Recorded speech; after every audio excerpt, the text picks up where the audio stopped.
Okay, hi everybody. This is your favorite history lesson with Mr. Motor speaking, and today we are going to talk about Islam. So this is part two for the topic of Islam. Okay, so as you may remember, last time I talked about um, the different teachings, the main teachings of Islam. And so we have the five pillars of faith. So go to video part one if you need any recap on that.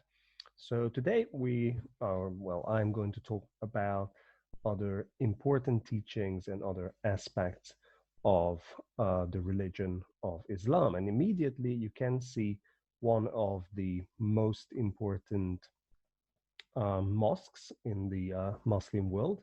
This is called the Dome of the Rock, and this mosque can be found in Jerusalem. And according to tradition, this is the place where Muhammad ascended into heaven. So this is why this quite nicely decorated mosque was built in Jerusalem. Jerusalem is one of the holiest cities, the three holy cities of Islam, Mecca, Medina, and Jerusalem. Now, the Dome of the Rock is situated quite close to the Wailing Wall, which is the most sacred site for Jewish people, for people believing in Judaism. So the two um, religious sites are quite close to each other, and that often leads to a bit of tension between the followers of the two religions. So here in the foreground, you can see the Wailing Wall, which, as you may remember, is the remaining wall of the Temple of Solomon, which was destroyed by the Romans as a punishment for the uprising, the rebellion of the Jewish people in ancient times. So here you can see the Wailing Wall, a sacred site for Jewish people. And in the background, you can see the Dome of the Rock, a important religious building for Muslim people. Now, we mentioned the five pillars of faith, the most important practices that Muslim people have to follow. But of course, there are a number of other important rules, a number of other practices that true Muslims have to follow. For example, a Muslim man can marry several times. They can have up to four wives. So it is allowed to have more than one wife. This is not that common though, as it is only allowed if a person can afford to have that many wives. Uh, because, of course, if you have more wives, that could mean more expenses. So that is more characteristic of people with upper social standing, people with more financial means. Now, alcohol, the consumption of alcohol is strictly forbidden for true Muslims, together with any sort of drugs, any sort of intoxicating materials. Also, just like for Jewish people, the consumption of pork is also forbidden because pigs are viewed as filthy animals. So the consumption of pork is not considered as something that is allowed. In some countries, Muslims may uh, consume some form of alcohol. Uh, that depends on local traditions, but originally Muhammad forbade the drinking, the consumption of any form of alcohol. Gambling is also strictly forbidden because Muhammad believed that that uh, brings a lot of misery to people. So gambling is also any form of gambling, winning money from another person is also forbidden. Now, as I mentioned in the previous video, in a mosque, you would not find any sort of artistic representation of either Allah or the Prophet Muhammad. So that is strictly forbidden. You cannot draw it, you cannot create a sculpture Muhammad. You cannot paint a picture, and definitely you should not put any sort of artistic representation of God or Prophet Muhammad into a mosque. Now, also, I must mention the Sharia, which is a set of laws written from the time of Muhammad. It is basically a collection of different laws that would regulate daily life. There would be a number of laws and different rules collected into the Sharia. And even in modern times, some countries and communities would go back to the Sharia and not use modern laws, but they would say that we would introduce the Sharia as a set of laws that would govern our daily lives. Now, as I mentioned, the three holiest cities in Islam are Mecca, where the whole religion started, Medina, where Muhammad escaped in 622, and Jerusalem, where, according to tradition, Muhammad ascended into the heavens, into paradise.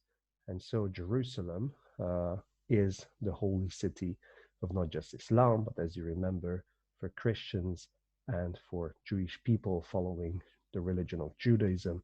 So it is the holy city of three different world religions.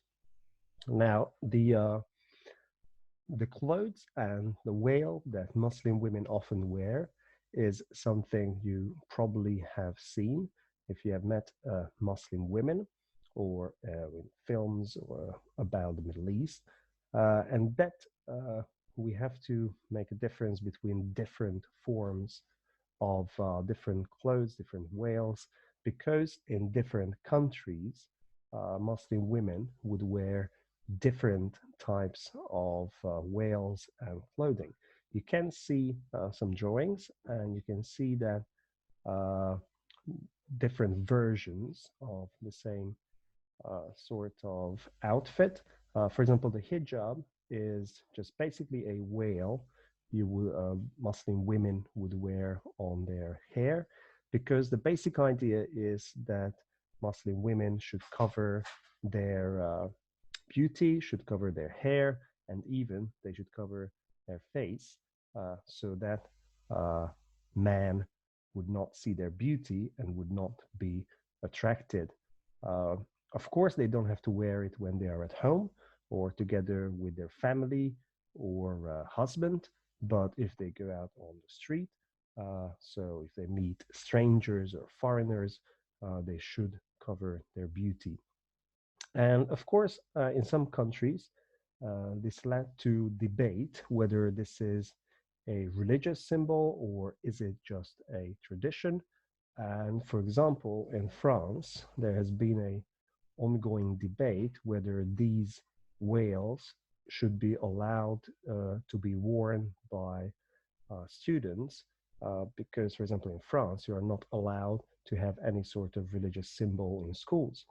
So, of course, Muslim students would argue that this is their traditional outfit and this shouldn't be banned.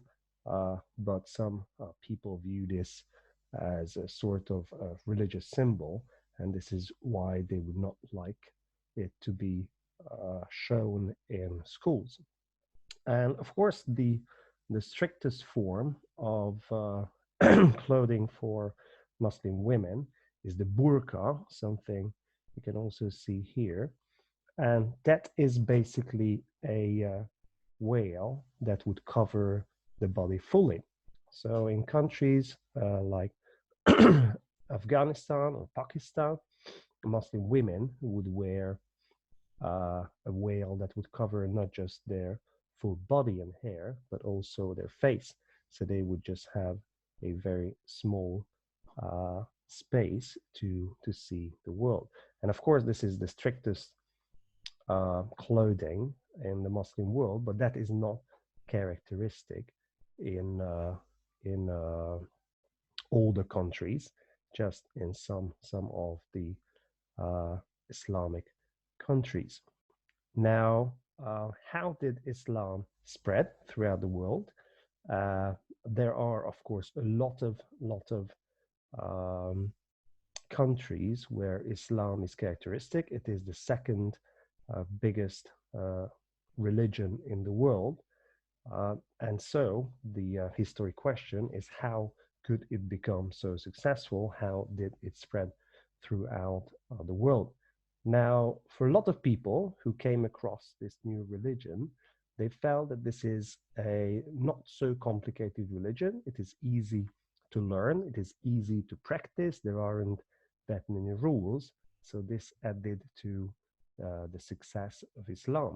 There is, strictly speaking, no priesthood. So people who were fed up with uh, the priests in other religions felt that this is very good because they can follow their beliefs, follow the practices of Islam, and they don't have to obey the rules and orders of priests. They don't have to give money to different priests. And so a lot of people felt that this is an advantage of the religion. Also, the basic teaching that everyone should be equal, all the followers of Islam are equal. A lot of people felt that this is a nice idea, and so they converted to Islam. Uh, Also, the success of Islam and the armies or the political leaders of Islam became quite successful because even if some people didn't convert to Islam, they were allowed to live in Muslim countries because, in a way, Islam also is a tolerant religion. So even if a person doesn't convert to Islam and the majority, let's say, of the population becomes Muslim, a person can stick to his or her own religion. But of course, they have to pay some additional taxes. And after a while, some people converted because they just didn't want to pay this additional tax. But originally, the religion is a very tolerant religion. So just because somebody is a Christian or a Jewish person doesn't mean that Islam does not accept that person. Also, the area where Islam originates from is countries where you would have nomadic people, you would have the trade routes going through that area, so the Middle East. And so the people living in that area were really mobile, and there was a lot of movement, trading involved. And because of this, the ideas spread also very quickly through the trade routes and through the routes leading through the Middle East. Now, we also have to mention jihad, which was, of course, important in spreading the religion of Islam. This is basically the underlying idea of fight and conquest, sort of a religious motivation for fight and conquest, which is pretty much present in a lot of the religions, that people would go and conquer other people in the name of God, in the name of religion. But the original idea of jihad is often misunderstood. So we have to talk a little bit about that. Originally, the word itself means struggle uh, or an effort to make oneself better. So a lot of people would translate jihad as holy war, but it doesn't actually mean holy war, although in reality, sometimes it often becomes an underlying motivation for holy war. So the religious teaching doesn't necessarily say that a Muslim person should go and fight other people. But of course, in the Quran, there is reference to fighting. So the historic reality is that jihad, or the idea of jihad, was often a motivation for Muslim people to go and fight other people. Now, what the Quran says is that this fight should only start if a Muslim person is attacked. If so, it's a form of self-defense. A Muslim person should not initiate, should not start the fight, but if there is oppression, if the belief or the life of a Muslim person is at risk, then the person, in the name of God, is entitled to kill and fight those who attack the Muslim person. But if the attack stops, if the person gives up, or if there is no more threat to the Muslim believer, then this fight should stop. So, this is what the Quran originally says, but of course, it's very difficult uh, to say when the fight should stop, when the danger is over. So, throughout history, the concept of jihad was used in different ways. And of course, as any other country, uh, the Arabic countries would also uh, do different sorts of conquests and campaigns just for the sake of spreading their power. Now, so it's very often understood as a fight against the infidels. An infidel is a non Muslim person, but this doesn't mean that throughout history, Muslim people were only fighting non Muslims. Very often, there were internal fights, so Muslims would also fight other Muslim people. A common concept throughout jihad, if somebody is fighting for the good cause, that means in the defense of religion, then if the person dies in that struggle, in that battle, then the person could get immediate access to paradise. So that gives a lot of extra motivation to fighters who consider themselves fighters of jihad, because they believe that if they die, then they would immediately get to paradise and get rewarded after their death. Now, the common concept throughout history, if somebody is conquered, then they do not have to necessarily convert to Islam, but very often people did because they wanted to avoid the extra tax, or they wanted to join this new religion. So you can see also a picture in the corner that even today there are fighters of jihad who call themselves jihadis, and they would fight against any sort of threat that they believe there is, coming from people of other religions or different countries, big powers, but very often they would also fight one another for all sorts of reasons. So it's pretty much present in today's politics, but this doesn't mean that every Muslim is a jihadi or a fighter. Most of the Muslim people are quite peaceful. And for them, what jihad means is the original meaning, which means struggle in daily life. That means you want to be better, maybe you want to learn something, maybe financially you would like to be in a better position. So a Muslim person's personal struggle is not real fight, but it's to become a better person. Okay, and now just some maps going back to the 7th century. After the death of Muhammad, the religion spread very, very quickly, and also conquest started. So quite soon, by the end of the 7th and then 8th century, most of the Middle East was conquered by Islam, and so the religion spread quite quickly. You can see the Byzantine Empire was present in the Middle East, and that basically the area of the Byzantine Empire uh, became smaller and smaller with the arrival of Arabic forces and with the arrival of Islam as a religion.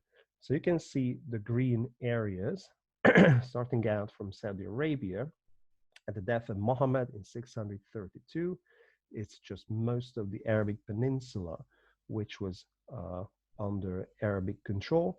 But by the middle of the 8th century, the Arabic uh, forces arrived into Spain.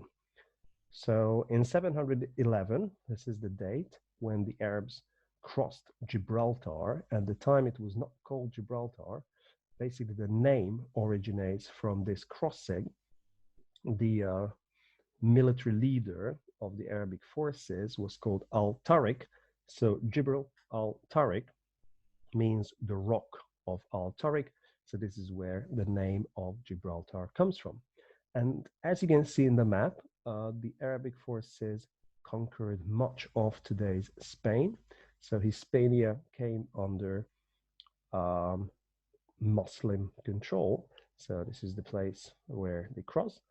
And there was basically a threat to Christian Europe that most of it could be conquered by the Arabic forces.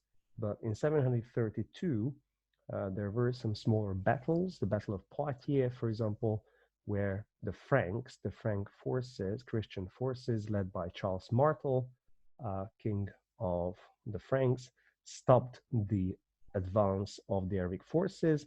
There were, of course, a number of other battles, but it seemed that the Pyrenees, the mountain range of the Pyrenees, between Spain and France even today, that became sort of the divide between the Christian Europe and the conquest of Islam or the Arabic forces.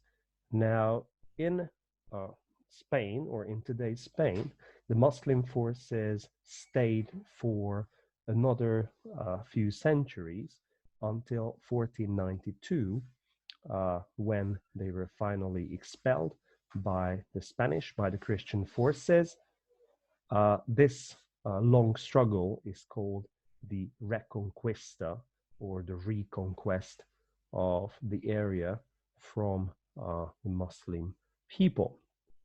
So this is the Pyrenees, as you can see. And so for a lot of centuries, Spain was under Muslim domination. This doesn't mean that the Christian population disappeared.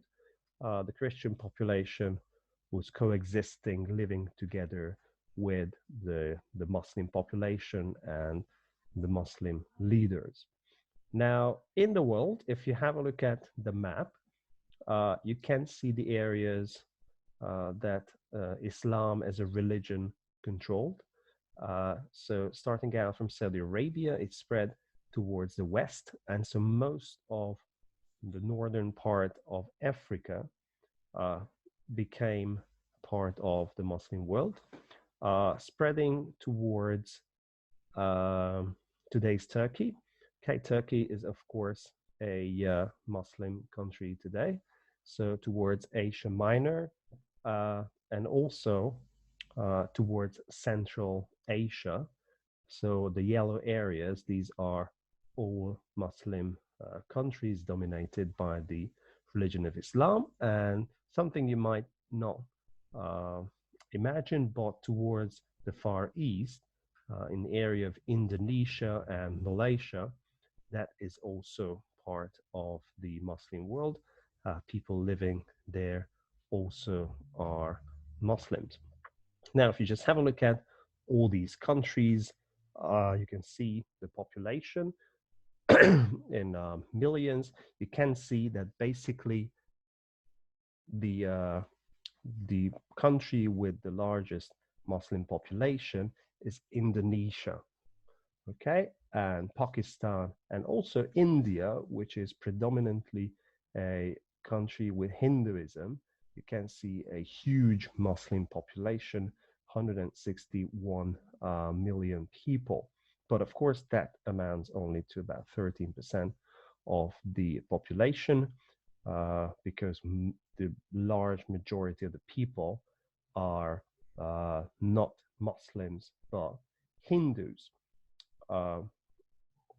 Okay. Now, if you have a look at Southeastern Asia, you can see that in 2020, there were just about 230 million people in Indonesia, most of them Muslim people, but also in neighboring countries, you can see quite a lot of Muslim people. So Southeastern Asia is also part of the Muslim world. Okay, now, so very often people would think that a Muslim person is necessarily an Arab person or an or that only Arabic or all the Muslim people are Arabs. This is not true. Uh, the Arabic people, the Arabs, make up only about 20% of the total Muslim population. So mostly they are the people living in the northern part of Africa, in countries like Egypt or Morocco, Algiers, Tunisia, Saudi Arabia, uh, Iraq, uh, and so on. And the rest of the Muslim world, uh, people speak all sorts of different languages. People belong to all sorts of different nationalities. So they are not necessarily using the Arabic language or not necessarily belong to uh, the ethnic group called Arabs. Islam is the second largest religion in the world, Christianity being the biggest one with the biggest population. About 1.8 billion people follow the religion of Islam. That's about 24% of the world's population. You can see a pie chart here, uh, the different uh, world religions. Christians, about 31% of the total population of the world. And you can see that Muslims contribute to about 24% of the world's population. So that's quite an important, a very significant amount of people believing in Islam today. So Islam became the second most important world religion throughout the centuries. Now, the religion of Islam is not a united religion. There are a number of different versions, a number of different factions, and sometimes these factions also fight against one another. Now, the biggest or the most important two factions are the Sunnis and the Shiites. Now, you can see a map here. You can see that the vast majority of Muslim countries belong to Sunni Islam, and there is a minority of countries that follow Shia Islam, or also called Shiites. Now, what makes the difference between Sunnis and Shiites? It's basically a political and ideological difference. It goes back to the time of the death of Muhammad. When Muhammad died in 632, the big question was who should be the leader of this new religion, who should follow in the footsteps of Muhammad, who should become the most significant person. Uh, Sunnis, they had a different answer to this. They wanted to trust uh, an uncle or the a selected or elected leader instead of any other member of the family of Muhammad. So, what Sunnis would like to see is an elected leader called the Caliph. And throughout the centuries, there have been a number of caliphs who were elected important political leaders, but not necessarily in any kind of family relationship with Muhammad. There was an important descendant of Muhammad called Ali, who was the cousin and at the same time the son in law, because he married the daughter of Muhammad. Muhammad did not have any sons but had a daughter, and Ali married this daughter. And so the believers, the Shia believers, think that Ali should be the person they should trust as the leader after the death of Muhammad. And also, there were a number of descendants coming from the family of Muhammad and then from the family of Ali. These people are called the 12 Imams. Uh, and so they were trusted by the Shiites as the religious leaders. Now, there have been a number of fights and wars between the two factions. Even today, person belonging to Sunni Islam would have sort of a tension with people belonging to Shia Islam. So there is a kind of a historic tension between the two factions going back to the time of the death of Muhammad. You can see that Iran is the center of the Shiite world, and you can also see that in Iraq, there is basically about two-thirds of the population, so the majority of the people living in Iraq are Shiites.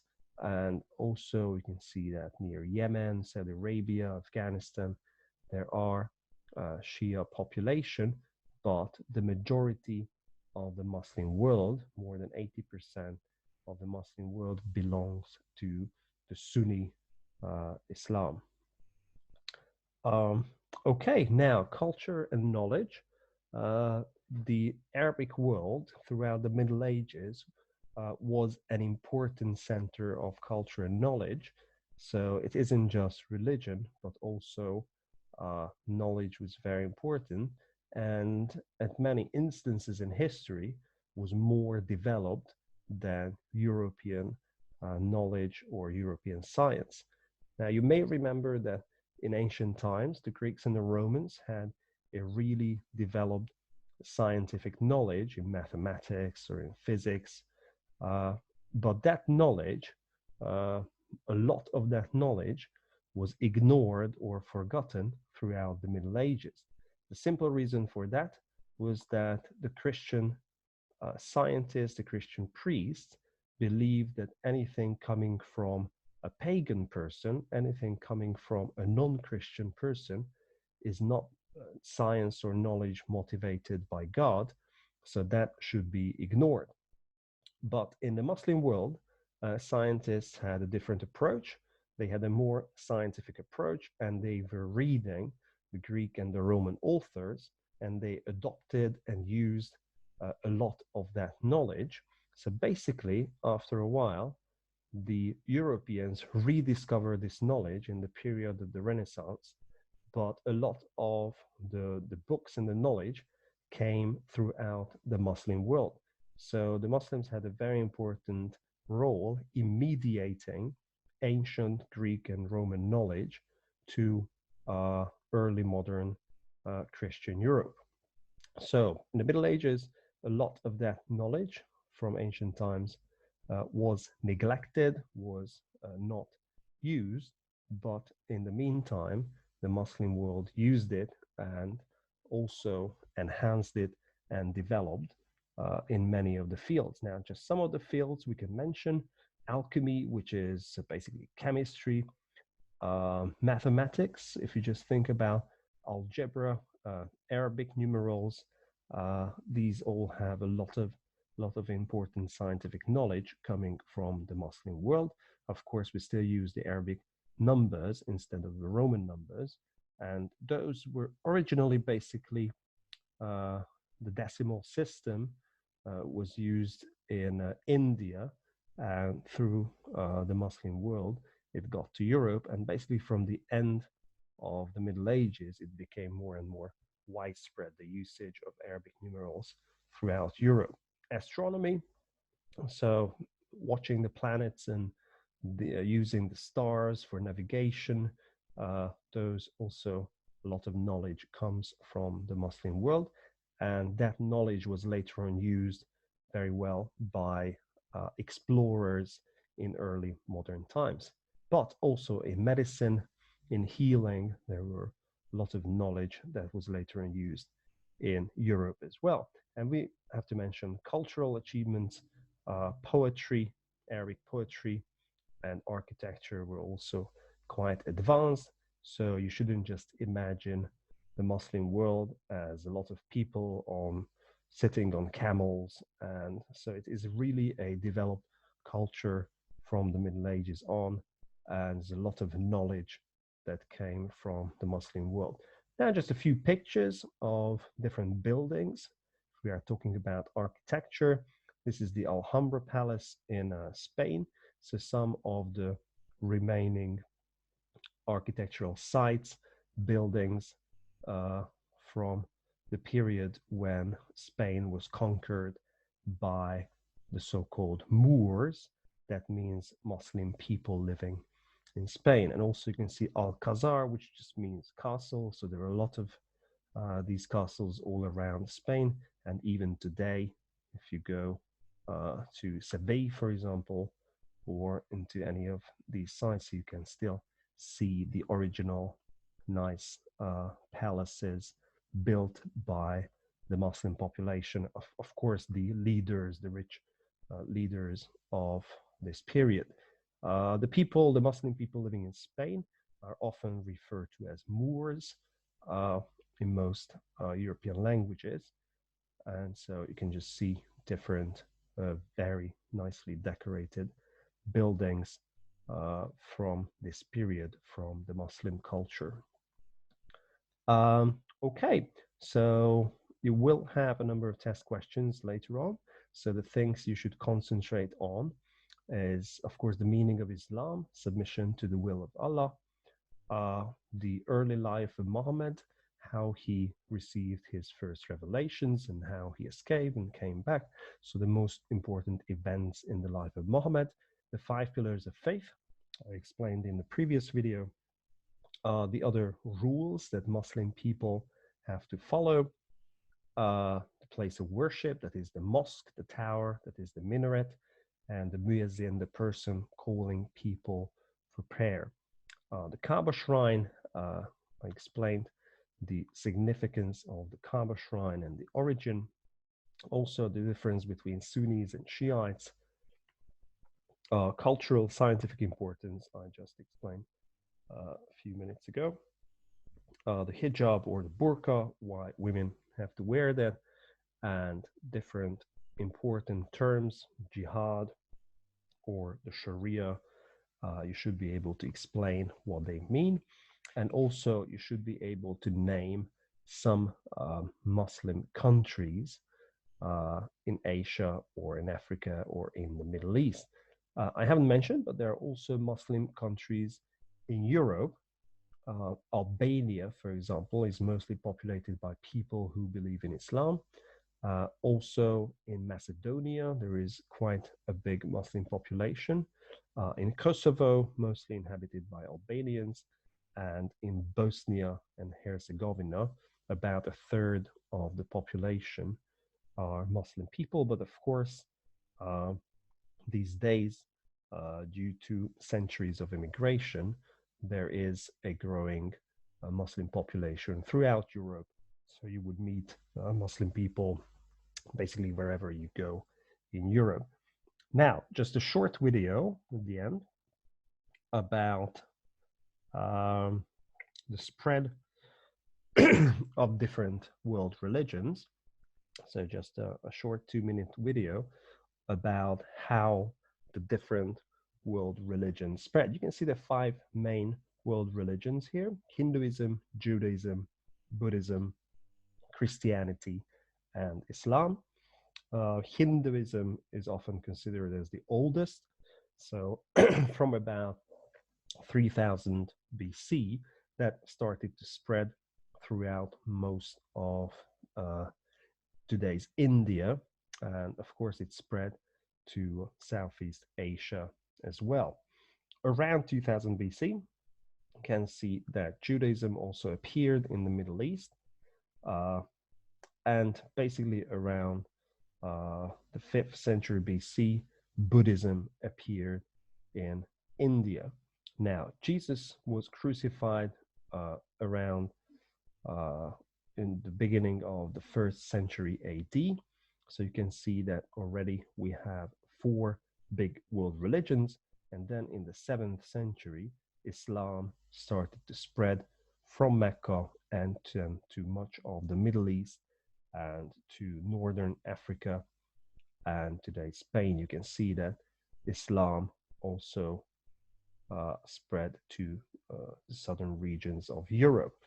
Now, with the Ottomans arriving, you can see that that led to some major conquests in the Balkans, in southern Europe, but also you can see that the Reconquista ended Islamic control in the 15th century. And now we get to the period of the great discoveries, when Christian discoverers discovered and conquered much of the American continent. And so Christian religion spread to those areas as well.